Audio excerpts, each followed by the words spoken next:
Hello అందరికి, welcome to our channel Andhra sisters. Vada pav తయారు చేసుకోవడం కోసం అయితే ముందుగా బంగాళదుంప ముక్కల్ని ఇలా క్యూబ్స్లా కట్ చేసుకుని స్టవ్ మీద కుక్కర్ పెట్టుకొని హాఫ్ వరకు వాటర్ పోసుకొని దాంట్లో ఈ బంగాళదుంప ముక్కల్ని రుచికి సరిపడా ఉప్పుని వేసి మిక్స్ చేసి బంగాళదుంప ముక్కలు ఉన్న కుక్కర్కి మూత పెట్టి విజిల్ పెట్టి ఒక 4 to 5 విజిల్స్ రానిచ్చి చల్లారిన తర్వాత లిడ్ ఓపెన్ చేసి వాటర్ మొత్తాన్ని స్ట్రెయిన్ చేసి బంగాళదుంప ముక్కలు మొత్తం ఇలా మెత్తగా మెదుపుకొని పక్కన ఉంచుకోవాలన్నమాట. ఇలాగా చిన్న మిక్సీ జార్ తీసుకుని దాంట్లోకి ఒక 2 పచ్చిమిరపకాయ ముక్కల్ని, అలాగే ఒక హాఫ్ టేబుల్ స్పూన్ వరకు ధనియాల్ని, హాఫ్ టేబుల్ స్పూన్ వరకు జీలకర్రని, కొంచెం అల్లంని, మేమైతే అల్లం పొడిని వేసాము. ఈ రెసిపీ ఆంధ్ర సిస్టర్స్ ఛానల్లో ఉంది. అలాగే కొంచెం బ్లాక్ పెప్పర్ పౌడర్ని, కొంచెం గరం మసాలాని కూడా యాడ్ చేసి దీన్ని మొత్తం ఒకసారి మిక్స్ చేసి ఆ మిక్సీ పట్టిన మిశ్రమాన్ని మెత్తిన బంగాళదుంప ముక్కల్లో యాడ్ చేసుకోవాలన్నమాట. ఇలాగే దీంట్లో ఒక చిటికెడు పసుపు వేసుకుని మెదిపుంచుకున్న మిశ్రమాన్ని దాంట్లో యాడ్ చేసుకుని మనకి ఇంకా కారం పడుతుంది అనుకుంటే కొంచెం రెడ్ చిల్లీ పౌడర్ని కూడా వేసుకుని నీట్గా దీని అంతటినీ మిక్స్ చేసుకుని పక్కన పెట్టుకోవాలి. ఇదే మనం పావులో పెట్టే వడ అనమాట.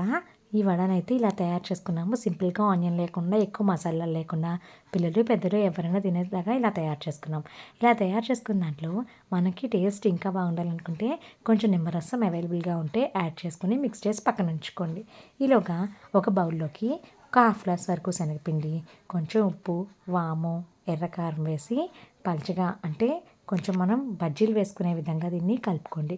మనం తయారు చేసుకున్న ఇందాక బంగాళదుంప మిశ్రమం తయారు చేసుకున్నాం కదా, దాన్ని రౌండ్గా బాల్స్లో చేసి వడలాగా ఒత్తుకొని దీంట్లో డిప్ చేసి మనం ఆయిల్లో డీప్ ఫ్రై చేస్తామన్నమాట.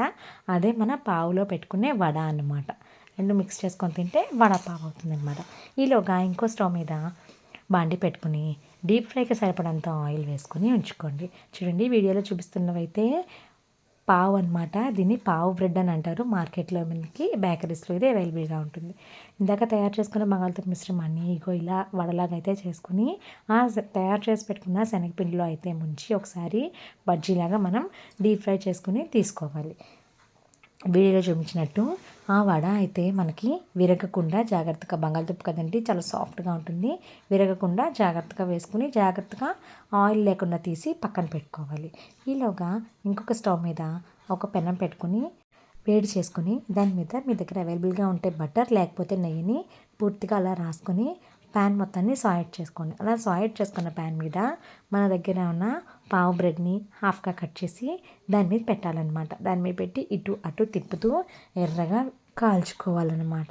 చూడండి, బ్రెడ్ని అటు ఇటు తిప్పుతూ కాల్చుకుంటే అది కొంచెం రెడ్గా అవుతుంది, అలాగే మంచి స్మెల్ కూడా వస్తుంది.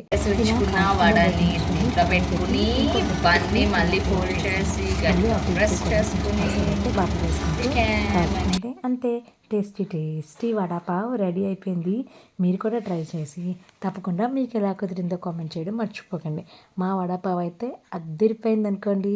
సరే మరి, thank you for watching our videos. Like, share and subscribe to Andhra sisters.